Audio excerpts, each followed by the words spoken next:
pejabat negara waras ini, mohon maaf ini saya pakai istilah yang sangat halus, waras, solusi yang dilakukan seharusnya adalah mari seluruh Jawa Barat kita bersihkan PSK-PSK atau rumah-rumah bordil, komplek-komplek pelacuran kita tertibkan. Yang kedua, mari kita tegakkan moral para suami-suami di Jawa Barat untuk lebih menyayangi istrinya dan tidak bermain seks di luar nikah. Seharusnya begitu. Yang dilakukan oleh UU adalah shortcut. Solusi dari pencegahan HIV AIDS adalah poligami. Hebat kan? Kebetulan saya pernah bertemu dan kenal dengan istri Pak Wagub ini. Istrinya cerdas, cantik, cerdas, smart woman lah gitu. Pertanyaan saya kepada Ibu Wakil Gubernur Jawa Barat, istrinya Pak UU, apakah boleh Pak UU poligami, Bu?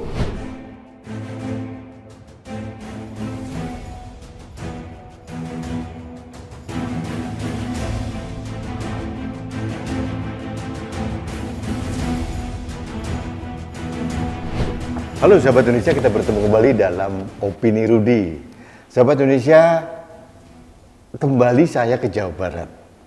Kali ini bukan ke gubernurnya, bukan ke wali kota Bandung, tapi akan memberikan opini terkait statement dari Wakil Gubernur Jawa Barat, UU Ruzanul Ulum atau Pak UU aja. Pak UU ini kelahiran tahun 69, masih 53 tahun, masih muda, pernah menjadi bupati di Tasikmalaya. Kemudian berpasangan dengan Ridwan Kamil, menang di Jawa Barat dalam pilkada beberapa waktu yang lalu. Ini membuat kehebohan.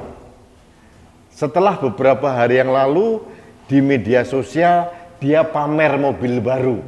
Mobilnya Land Rover Discovery. Pamer. Mobilnya dinamakan Sikasep katanya. Pejabat negara pamer mobil di media sosial, harganya sekitar 2,4 sampai 3 miliar. Uang siapa ya? Gajinya wakil gubernur berapa? Kok bisa seorang wakil gubernur membeli mobil mewah seharga 2,4 sampai 3 miliar. Apakah ini mobil pribadi atau mobil dinas? Saya nggak tahu. Kalau mobil dinas tambah kebangetan. Karena mobil dinas menteri saja tidak seharga itu. Nah, UU ini yang wajahnya polos-polos innocent ini kembali membuat ulah. Membuat statement yang menurut saya penuh dengan aroma kedunguan dan kebodohan. Dia mengatakan bahwa salah satu solusi pencegahan virus HIV AIDS di Jawa Barat yang marak akhir-akhir ini adalah dengan poligami. Kedunguan mana yang harus kita dustakan kalau ada pejabat negara yang membuat statement seperti ini? Coba mohon kepada sahabat Indonesia, berikan pencerahan kepada saya. Apa hubungannya pencegahan AIDS, HIV dengan poligami? Memang dalam sensus kemarin ada beberapa ibu rumah tangga di Bandung yang tertular HIV. Katanya ini tertular dari suaminya yang sering bermain dengan PSK, perempuan seks komersial. Nah, kalau pejabat negara waras ini, mohon maaf ini saya pakai istilah yang sangat halus, waras, solusi yang dilakukan seharusnya adalah mari seluruh Jawa Barat kita bersihkan PSK-PSK atau rumah-rumah bordil, komplek-komplek pelacuran kita tertibkan. Yang kedua, mari kita tegakkan moral para suami-suami di Jawa Barat untuk lebih menyayangi istrinya dan tidak bermain seks di luar nikah. Seharusnya begitu. Tapi ini bukan tipikal seorang UU, politisi dari PKB ini. Yang dilakukan oleh UU adalah shortcut. Solusi dari pencegahan HIV AIDS adalah poligami. Hebat kan? Hebat. Belum pernah ada kepala daerah selevel wakil gubernur sehebat UU ini memberikan solusi. Hebat. Saya sampai geleng-geleng kepala. Ini wakil gubernur yang terhebat dalam sejarah Indonesia. Membuat narasi yang penuh dengan kebodohan. Karena seharusnya wakil gubernur nggak akanlah membuat narasi sebodoh itu. Saya tidak masuk dalam wilayah poligami. Meskipun katanya di kitab suci agama saya Al-Quran diperbolehkan, tapi kan syaratnya luar biasa berat. Dan hampir tidak ada laki-laki di dunia ini yang mampu dan sanggup memenuhi kriteria poligami yang ada di kitab suci. Memang sengaja dibuat seberat-beratnya agar tidak bisa dilaksanakan. Tapi oleh seorang UU Rusanul Ulum disederhanakan. Poligami adalah obat cespleng untuk memerangi HIV AIDS. Keren. Top, markotop. Sahabat Indonesia, saya bingung sebetulnya. Saya dari angle apa harus mengkritisi seorang UU ini? Kebetulan saya pernah bertemu dan kenal dengan istri Pak Wagub ini. Istrinya cerdas, cantik, cerdas, smart woman lah gitu. Pertanyaan saya kepada Ibu Wakil Gubernur Jawa Barat, istrinya Pak UU, apakah boleh Pak UU poligami, Bu? Hah, ini pertanyaan mendasar. Sahabat Indonesia, saya menghimbau kepada pejabat negara, mulai dari presiden, menteri, gubernur, wakil gubernur, bupati, wali kota, tolong hati-hati membangun narasi di ruang publik, apalagi menyangkut masalah yang sensitif. Bagaimana kita mencegah penularan HIV AIDS yang saat ini konon di kota Bandung sedang merajalela. Harusnya dikerahkan semua potensi di sana untuk memerangi. Satu, supaya rumah-rumah bordir, perselingkuhan, pelacuran, PSK ditertibkan. Kedua, moral hazard ini menjadi poin penting, sehingga harusnya bagaimana kita memperbaiki akhlak dan moral seluruh keluarga di Jawa Barat. Kemudian juga kita memberikan sex education kepada generasi muda. Jangan bermain-main api sebelum pernikahan yang sah, karena akibatnya luar biasa besar. Jadi sahabat Indonesia, saya bingung, apakah harus seorang wakil gubernur diajarin bagaimana membangun narasi atau memberikan solusi terbaik dalam pencegahan HIV AIDS? Wakil gubernur kan punya staf, punya asisten, sekretaris pribadi. Dia juga bisa memanggil dokter-dokter di rumah sakit di Bandung atau yang di dalam instansi Dinas Kesehatan Jawa Barat. Seharusnya mereka bisa memberikan masukan kepada wakil gubernur agar tidak membangun narasi yang koplak seperti sekarang ini. Yang terjadi, wakil gubernur Jawa Barat dijadikan bahan bulian. Seluruh Indonesia bahkan dunia mentertawakan wakil gubernur Jawa Barat. Saya yang mencintai Jawa Barat terluka sebetulnya. Saya pernah kuliah di Jawa Barat, saya pernah tinggal di Jawa Barat, Saya tidak ikhlas sebetulnya kalau Jawa Barat diperolok-olok seperti sekarang. Tapi kenyataannya gimana ya? Kemarin ada wali kota meresmikan gedung dakwah organisasi terlarang. Sekarang wakil gubernurnya membuat narasi yang sangat, susah saya mau ngomong ya. Sangat bodoh lah. Sangat tidak intelektual, sangat tidak elegan dan sangat memalukan diri sendiri.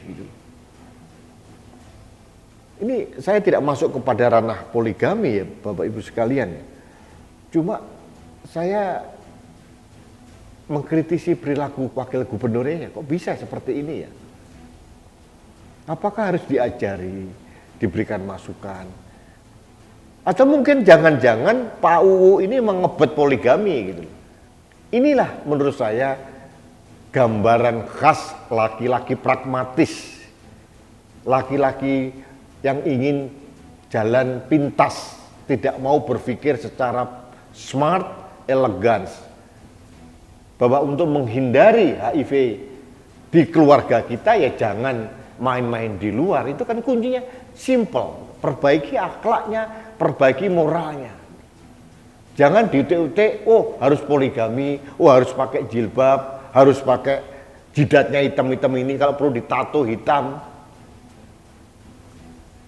Sahabat Indonesia, mohon maaf ini. Kalau kita baca dalam literatur, media-media, banyak PSK-PSK di sana, itu juga memakai hijab. Jadi artinya memang pakaian ini bukan penanda keimanan, itu sudah fix. Saya yakini kebenarannya. Jadi Pak UU hati-hati membangun narasi ya Pak. Lebih baik bagaimana kita bekerja sama dengan seluruh elemen masyarakat memperbaiki moral para bapak-bapak di sana dan ibu-ibu. Yang kedua, memberikan penjelasan seksual kepada generasi muda mulai SMP, SMA, mahasiswa. Dan yang ketiga, fasilitas pelacuran yang memungkinkan terjadinya atau basis penularan dari HIV/AIDS ya diberantas gitu. Para PSK itu diambil, direkrut, kemudian disadarkan dan diarahkan untuk jangan mengambil profesi seperti itu. Tidak bisa sekedar dilarang tanpa solusi. Mungkin Pak UU bisa belajar dari wali kota Surabaya terdahulu, Ibu Risma, bagaimana beliau menutup komplek pelacuran Doli di Surabaya. Penuh dengan perjuangan, tapi dengan solusi yang komprehensif. Itu pun tidak 100% berhasil. Nah ini wakil gubernur langsung memberikan jalan keluar yang pragmatis saja. Wah gampangnya aja, wis nggak usah macam-macam, poligami saja. Kawin sajalah. Lah akhirnya terjadi poligami marak di mana-mana nantinya. Kemudian perkawinan dini juga akan terjadi di mana-mana. Karena mereka belum siap secara ekonomi, daripada zina dikawinkan saja. Ini kan koplak ini. Kayak seperti kita punya anak ini, anak perempuan, pacaran. Oh, supaya tidak ada zina dikawinkan saja. Padahal menantunya, calon menantu kita belum siap apa-apa. Anak kita masih terlalu muda. Artinya kan kita menjerumuskan anak kita sendiri. Kalau mereka takut berzina atau ya udah diberikan pemahaman supaya tidak melakukan zina, diberikan pengertian, penjelasan dan resiko-resiko yang terjadi dan konsekuensi apa yang akan terjadi kalau mereka melakukan perzinahan. Itu diberikan pemahaman-pemahaman seperti itu. Bukan malah dikawinkan. Ini solusi yang koplak gitu. Sahabat Indonesia, mohon maaf ini saya agak keras ini karena bagi saya ini saya tidak ikhlas sebetulnya seorang wakil gubernur diperolok-olok oleh masyarakat gitu ya. Tapi kenyataannya apa yang bisa kita bela, wong wakil gubernurnya sendiri juga membangun narasi yang sangat konyol. Jadi saran saya kepada pejabat negara, terutama pejabat di daerah dan juga untuk Pak UU, hati-hati membangun narasi gitu loh. apalagi menyangkut masalah sensitif, poligami, kemudian ada lagi terkait dengan penularan HIV/AIDS. Harus ada basis saintifik untuk menjelaskan seperti apa. Kemudian harus ada kegiatan-kegiatan moral untuk meluruskan orang-orang yang ngebet bermain dengan pelacur misalkan. Coba lihat statementnya Pak U, daripada pura-pura suka sama istrinya padahal nggak suka, ya lebih baik cari perempuan lain lalu dikawinin. Hebat toh? Hebat tahu ini. Tapi apa yang terjadi, itulah jadi wakil gubernur Jawa Barat. Kualitasnya kan bisa terbaca dari setiap narasi yang keluar dari mulutnya. Baik sahabat Indonesia, demikian kegeraman saya atas kebodohan narasi yang dibangun oleh pejabat negara. Karena pejabat negara ini, kenapa saya berhak mengkritisi itu? Karena rakyat saya setiap langkah, setiap kegiatan kehidupan saya selalu membayar pajak. Pajak ini dikumpulkan oleh Menteri Keuangan, ini bagian dari APBN. Dan ini APBN ini yang menghidupi pejabat-pejabat negara itu. Termasuk Pak UU, Wakil Gubernur Jawa Barat yang pamer mobil Land Rover Discovery. Ini yang ingin saya sampaikan. Baik, sahabat Indonesia, terima kasih Anda telah mengikuti Opini Rudi. Mudah-mudahan ini menjadi pembelajaran kepada kepala daerah dimanapun supaya membangun narasi yang lebih cerdas dan edukatif. Gitu ya. Jangan konyol dan memalukan diri sendiri. Baik, kita ketemu kembali dalam Opini Rudi selanjutnya. Salam satu Indonesia. Salam Pancasila, salam kemerdekaan. Saya Rudi SK.